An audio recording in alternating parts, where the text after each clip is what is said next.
Bonjour à toutes et à tous et bienvenue au Cryptos Technical Briefing. Chers amis, je suis ravi de vous retrouver mardi 2 juillet 2024. Nous sommes en quart de finale, ça c'est pour la bonne nouvelle. Nous sommes toujours dans une période d'incertitude politique, l'entre-deux tours des élections législatives françaises et aussi la perspective des élections US qui pèsent sur les taux d'intérêt. Effectivement, c'est assez surprenant puisque la semaine dernière, il n'y a eu que des bonnes nouvelles du côté de la désinflation américaine et pourtant, les taux d'intérêt du marché pour la partie longue de la courbe des taux rebondissent, certains mettant en avant le risque pour la dette publique américaine, les dépenses si jamais les républicains l'emportaient. Bon, bref, le marché s'amuse à se faire peur. Moi, vous connaissez ma conviction.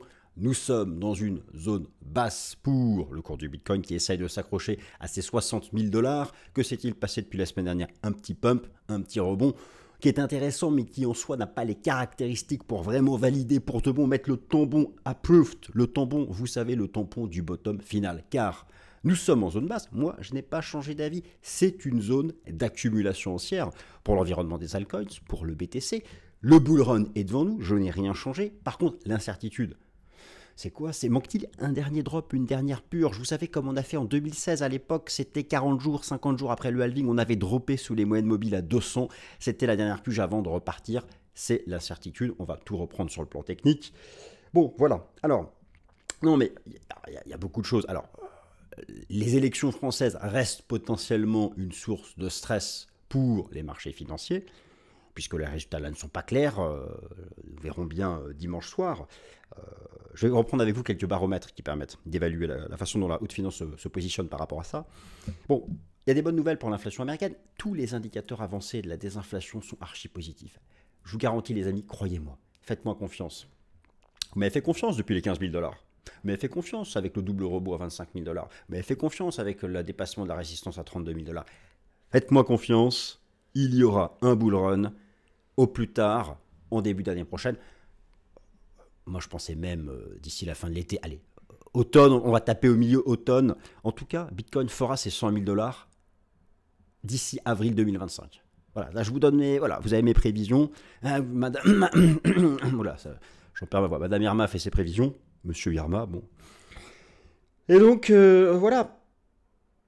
Alors, oui, donc, c'est une période d'accumulation. Cette semaine, l'inflation, non pas l'inflation, n'importe quoi, le marché du travail aux États-Unis. Mais oui, mais j'ai beau avoir un plan, j'improvise un peu. Voilà. Ça, vous savez, faire une vidéo, les amis, faire une vidéo, ça dépend de beaucoup de paramètres. Déjà, il faut être préparé, il faut suivre l'actualité, il faut avoir un plan. Le plan, il va falloir plus ou moins dans sa tête. Après, il faut se lancer. Et puis, il faut être en forme. C'est-à-dire qu'il faut avoir bien dormi, il faut avoir la patate, ça dépend, voilà, quel niveau de caféine, est-ce que j'ai bien dormi ou pas. Bon, là, j'ai bien dormi, ça va, c'est cool. Il fait moins chaud, moi, quand il fait trop chaud, je dors pas. Je sais pas pour vous, mais au-dessus de 25 degrés, je dors pas. Donc là, ça va, c'est mieux. Voilà, le meilleur moment où je suis archi connecté, je veux dire, lorsque mon cerveau est à sa capacité maximale, c'est pas non plus une grosse capacité, mais voilà, à sa capacité maximale, vous savez quand c'est? En général, moi je fais ma session de sport en fin de matinée ou à l'heure du déj. C'est dans la... Alors déjà, pendant la session de sport, j'ai plein d'idées qui me viennent. Peu importe, hein, que j'aille courir, que j'aille nager, que j'aille faire une partie de tennis, que je fasse une session de hit, peu importe. Pendant ma session de sport, il se passe quelque chose. Et en général, au milieu, imaginons une heure en moyenne par jour, vers 30 minutes, j'ai plein d'idées qui arrivent, plein de connexions se font, je comprends comment la structure du marché, j'ai des idées, voilà. Plein de choses intéressantes naissent dans cet esprit. Voilà, donc bref, donc faire une vidéo, idéalement, il faut la faire dans la foulée de la session de sport pour vraiment être au taquet et être bon à la fois sur le fond et aussi la forme. Voilà, chers amis, donc c'est la question. J'ai mis quoi comme titre? J'ai mis Bitcoin, la purge est-elle terminée? Il y a beaucoup d'éléments, il y a des caractéristiques, on a envie d'y croire. Sur le plan technique, il y a beaucoup de choses que je vais vous montrer qui font penser que la purge est terminée depuis la session boursière du lundi 24 juin. Donc nous sommes vus, nous, ici dans le Cryptos Technical Briefing, nous sommes vus mardi dernier. Depuis, ça stabilise, c'est tout ce qu'on peut dire, ça stabilise. Il n'y a pas eu de dépassement de résistance. Moi, je pense avoir parfaitement identifié la zone qui, lorsqu'elle sera redépassée, sera le signal non seulement du pump à 73K, mais du breakout des 73K pour aller chercher 80K. C'est la zone des 64 500, 65 000 $. Tout passe dans cette zone. Pour l'instant, nous sommes encore en dessous. Donc là, nous sommes dans une phase de stabilisation. L'hypothèse 1, c'est que le bottom a été fait tranquillement jusqu'à ce qu'une donnée fondamentale le permette. Peut-être ce vendredi. Alors toute la semaine, là, vous avez les statistiques américaines sur le marché du travail. C'est aussi important que les chiffres de l'inflation, voire davantage. Alors c'est un peu triste, mais pour les taux d'intérêt du marché, il faut souhaiter que le marché du travail américain se dégrade. Bon, actuellement, le taux de chômage au States, c'est à 4%. Le seuil d'alerte de la Fed, c'est 4,41. Alors, la désinflation US, elle a vraiment reprise. Selon le CPI, oui. Et avec le PCE, vendredi dernier, qui est l'indice d'inflation le plus suivi par la Fed, ça a repris aussi. Ben, on va dire, qu'est-ce qui se passe? Pourquoi? Ça a déjà stabilisé le marché. Oui, tranquillou. Ça a stabilisé le marché. Rappelez-vous, nous sommes encore dans le ventre mou. Là, nous sommes 72 jours après le halving. On tient le bon bout. Bon, allez. Tout le monde peut dire qu'on est plus en zone de buy qu'en zone de sell. Bon, voilà, c'est dans une perspective moyen-long terme. Ça, c'est à peu près la certitude que nous pouvons avoir. Voilà, bon, allez, c'est tout, j'ai plus rien à dire, donc c'est parti, mon kiki. Oh là, 6 minutes de blabla, donc c'est parti, les amis. Alors, ne restez pas seuls. Ne restez pas seuls. Cryptos Research, il y a plein de choses. Des airdrops, le token de la semaine, la chasse au airdrop. Ça, la chasse au airdrop, c'est du solide. Je suis avec vous chaque matin, le rapport mensuel, le récap hebdo, les amis. Allez voir le premier lien dans la description pour avoir davantage d'informations. Venez nous tester. De toute façon, venez nous tester. C'est satisfait ou remboursé. Si au bout de 14 jours, vous trouvez ça nul. Alors c'est parti, la purge est-elle terminée? Nous sommes dans notre tour des élections législatives françaises. Je vous avais présenté la semaine dernière un certain nombre de baromètres du risque. Et malheureusement, étant donné que les résultats de dimanche dernier ne sont pas clairs, c'est-à-dire qu'on ne sait pas si un parti politique ou un autre va obtenir la majorité absolue, eh bien, les indicateurs de risque sont encore en zone de risque, justement. Mais le pire a été évité. Alors, on ne va pas faire de politique ici, mais je vous avais expliqué, et ça fonctionne vraiment hyper bien, que le premier baromètre à suivre, c'est le spread de taux entre la France et l'Allemagne, c'est-à-dire l'écart en points de pourcentage entre le taux obligataire de l'État français et le taux obligataire de l'Allemagne, et il est actuellement à 0,75%. C'est-à-dire que la France paye 0,75 points de pourcentage de plus que l'Allemagne pour s'endetter. À l'époque de la crise de la dette souveraine en Europe, c'était la Grèce, l'Espagne, l'Italie, le Portugal, l'Irlande. Regardez comment le spread s'était envolé à l'époque. Ça, c'était la crise de la dette. Une crise de la dette de cette ampleur, c'est forcément une chute des actifs à risque. La semaine dernière, je vous ai donc présenté le fait que nous étions au contact de cette zone de résistance pluriannuelle. Eh bien, regardez, on y bloque. Donc, les résultats du premier tour des législatives n'ont pas permis un rejet. Il n'y a pas eu de rejet sous cette zone de résistance, mais elle n'a pas été dépassée non plus. Donc, ça reste quand même un sujet, et en fait, jusqu'à la fin de la semaine, le spread va se maintenir ici, et en fonction des résultats définitifs dimanche, eh bien, la haute finance prendra une décision. Ce que je veux dire par là, c'est que ça va rester un sujet. Vous savez, moi, je regarde tous les jours la presse boursière anglo-saxonne. Ça va rester un sujet important pour le marché, pour les actifs risqués en général. En fait, c'est un sujet plus global, qui est le sujet des montants astronomiques de dette publique enregistrés en Occident, à tel point que même si ça désinflationne, même s'il y a une réalité de la désinflation aux États-Unis, en Europe, en France, il n'y a plus d'inflation. Enfin, on est revenu au monde d'avant, 2%. En Allemagne, quasi. Aux États-Unis, bientôt. Et pourtant, les taux ne chutent pas. Alors que vous savez que nous avons besoin de cassures techniques baissières sur les taux pour vraiment déclencher le bull run. Pourquoi? C'est parce que maintenant, on se rend compte qu'on a des montants de dette publique énormes.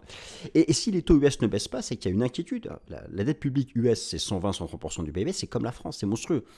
Donc, il y a tout ça. Et donc, ce risque pour la dette publique française, en fait, ça ranime le souvenir du passé 2010-2013 pour la dette publique en Europe. Ça jette de l'huile sur le feu aussi au risque, entre guillemets, sur la dette publique US, même si ça reste les États-Unis. Donc là, le marché s'amuse à se faire peur. Mais bon, voilà, c'est juste pour dire que c'est un thème d'inquiétude du moment. Bon, le CAC 40, lui, fait son possible pour défendre cette zone de support dont je vous ai parlé la semaine dernière. Regardez donc, lundi, il y a eu une belle, on a ouvert ici, le marché était en pump de plus 3, finalement clôture tout en bas. Le marché parisien reste sous pression. Donc là, c'est une zone support qui peut. Donc tout ça pour vous dire que, et si vous regardez aussi les spreads de taux en Europe, la France par rapport à l'Allemagne, l'Espagne par rapport à l'Allemagne, l'Italie par rapport à l'Allemagne, c'est promis, j'en aurai bientôt au crypto. Si vous voulez directement aller au Bitcoin, vous avez dans la barre de temps, vous pouvez aller directement là où ça vous intéresse. Donc ça reste un sujet cette semaine, ça reste un sujet pour le début de la semaine prochaine. Voilà, nous sommes dans le ventre mou en termes de saisonnalité pour Bitcoin, 72 jours après le halving, le risque politique, la dette publique, voilà. Donc, ayez tout ça en tête. Hein. Je vous rappelle, juin était compliqué, début juillet va rester compliqué, mais ça ne change rien à la perspective moyen-long terme. Ça ne change rien. Donc, l'entre-deux tours... Alors, que se passe-t-il aux States? My God. USA, USA, USA. Que se passe-t-il chez nos grands amis américains qui nous ont libérés à l'été 1944? Et n'oublions pas aussi les Anglais. Puis il y avait aussi les Canadiens et le commando Kiefer, et puis les résistants, etc., etc. Donc, les taux bourrent, en tout cas les taux à long terme, bourrent depuis quelques séances. Pas les taux à court terme.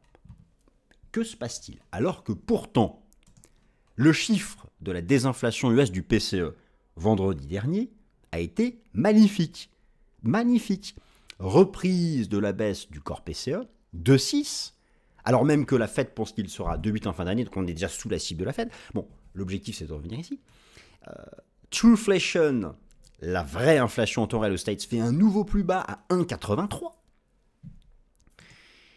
Le taux de chômage américain est à 4% de la population active, au contact du seuil d'alerte de la Fed. Et cette semaine, n'oubliez pas, vous avez cette semaine la mise à jour de toutes les statistiques américaines liées au marché du travail. Ils sont le deuxième groupe de statistiques qui influence le plus la Fed avec l'inflation. Les taux remontent. Mais il y a cette inquiétude sur la dette publique. Il y a cette inquiétude sur la dette publique, qui peut sembler justifiée. Si vous prenez les États-Unis, la dette publique sur le PIB, c'est 122%. Si vous prenez la France, la dette publique sur le PIB, c'est 110%. Et les États-Unis n'ont pas fini de dépenser. Ils ont notamment un budget militaire énorme. Ils financent un certain nombre de guerres étrangères. Donc, il y a une inquiétude qui fait que, finalement, même si ça désinflationne, en tout cas pour le moment, parce que moi, mon opinion, c'est que là, les taux remontent parce que ça vient sanctionner, puis qu'on est en plein. Il y a eu le débat politique Trump-Biden, il y a les élections françaises, il y a les élections britanniques. Donc là, voilà, c'est une fin de mois de juin, début juillet qui est dans cette thématique de la dette publique. Mais vous allez voir que très rapidement cet été, dans le courant de l'été, avec la confirmation de la désinflation, les taux d'intérêt du marché vont rebaisser. En tout cas, notez une chose. Les taux d'intérêt à court terme ne montent pas. Pourquoi? Parce que les taux d'intérêt à court terme, notamment le taux obligataire à 2 ans, est celui qui est le plus lié au taux de la Banque centrale. Les taux à long terme prennent en compte d'autres paramètres. Voilà, donc ça, ce sont des... Voilà, les temps forts, vraiment les temps forts cette semaine, ce sont toutes ces statistiques américaines sur le marché du travail, et en particulier le rapport NFP vendredi. Donc, voilà, le taux de chômage, les créations nettes d'emplois, il y a énormément de statistiques tout au long de la semaine, ça va influencer le rapport au risque. Alors Bitcoin, la purge est-elle terminée? Alors, moi encore une fois, je le dis souvent, tenir un support c'est bien, franchir une résistance c'est mieux. Le marché bottomise là, il a fait 58,5, 60, il a franchi une petite résistance, qui est une résistance intermédiaire, qui est une résistance court terme. Ce que je vous dis, c'est qu'au moment où j'enregistre cette vidéo mardi matin, les résistances dépassées ne sont pas suffisantes pour valider un bottom.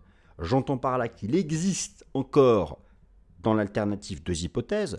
L'hypothèse 1 qui est d'aller chasser pour la dernière fois de la liquidité sous les moyennes mobiles à 200 jours, et ensuite se stabiliser et repartir. Et nous allons bientôt profiter d'ici 20 à 30 jours, souvenez-vous, d'une saisonnalité favorable. Je vais vous remontrer en détail ce qui s'était passé en 2016, après le halving de juillet 2016. C'est intéressant, c'est assez proche, et je pense que nous allons faire quelque chose d'assez proche.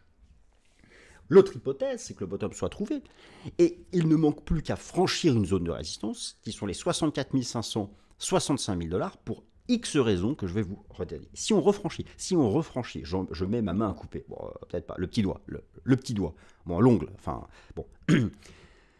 Si on refranchit, si nous, on va parler correctement, si le marché refranchit, au cours du Bitcoin, cette zone, sur la base d'une clôture journalière, des 64 500, 65 000 $, avec une très forte conviction, je peux vous affirmer que nous irons retaper la TH, et que probablement, nous aurons dans la foulée la cassure. En tout cas, nous irons rechercher au moins la TH.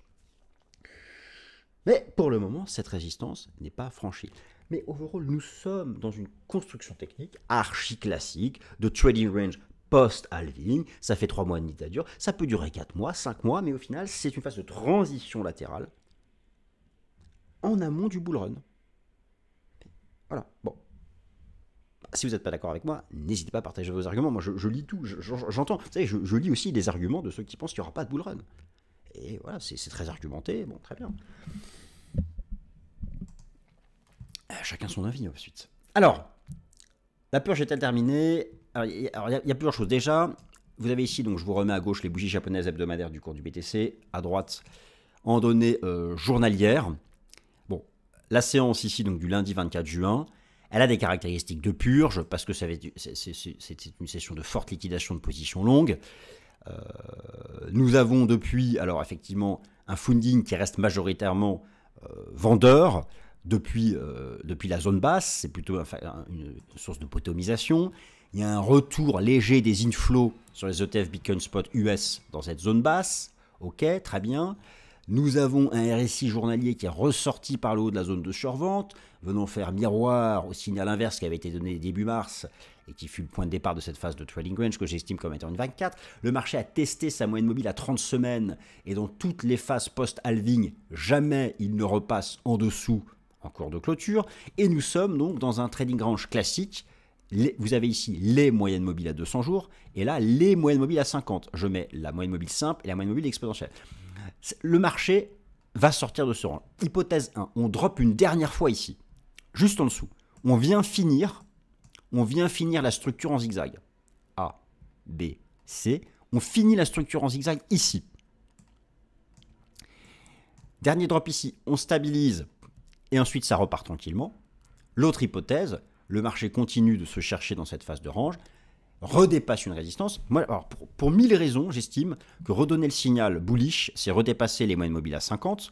Donc ça, c'est ce que je vous ai montré plusieurs fois à l'aide du Disparity Index. Systématiquement, c'est un bon signal. Donc là, nous sommes pour l'instant dans la même structure que le marché avait fait l'été dernier. Redépasser les MM50. D'autre part, le halving, c'était le 20 avril. Le prix, c'était 65 000 $. Systématiquement, lorsqu'on passe après le halving, sous le prix du halving, et qu'on redépasse à la hausse, c'est un signal de redémarrage.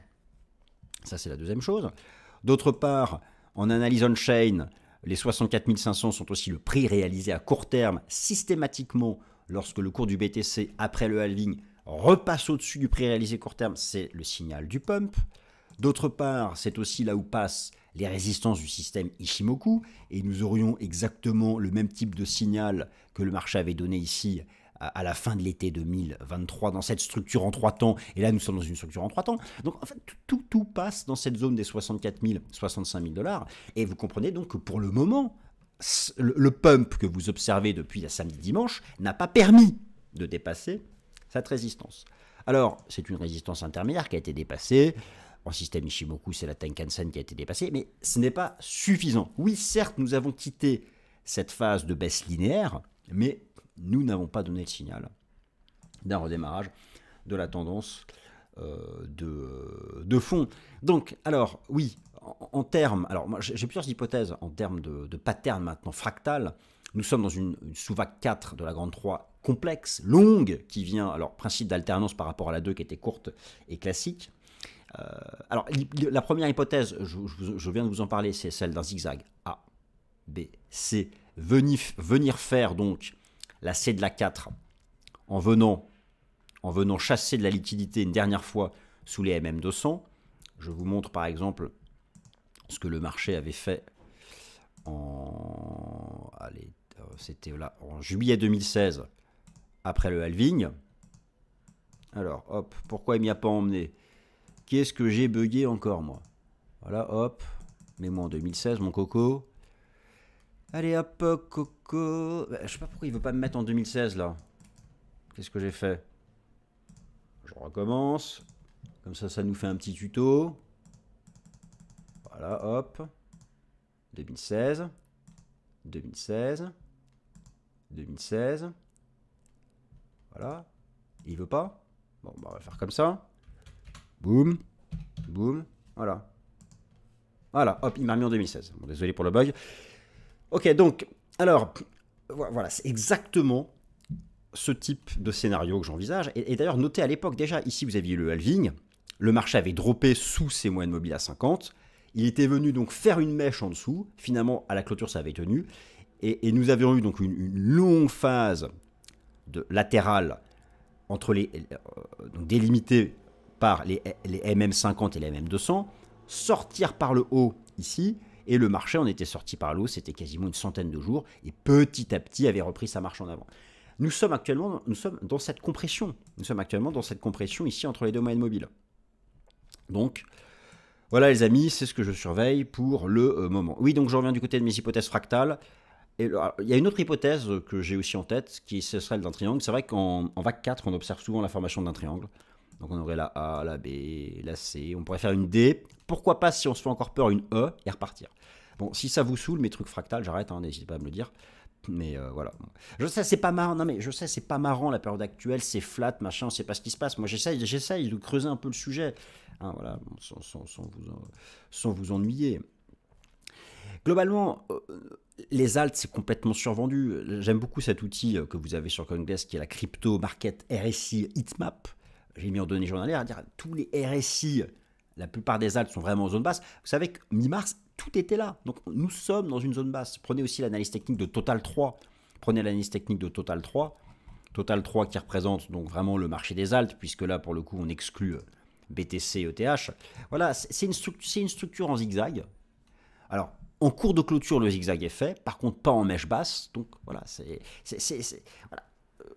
Il y a l'hypothèse 1, tenir ici, et on sort par le haut de ça, ou finir le zigzag, la structure classique, mais en tenant compte des mèches.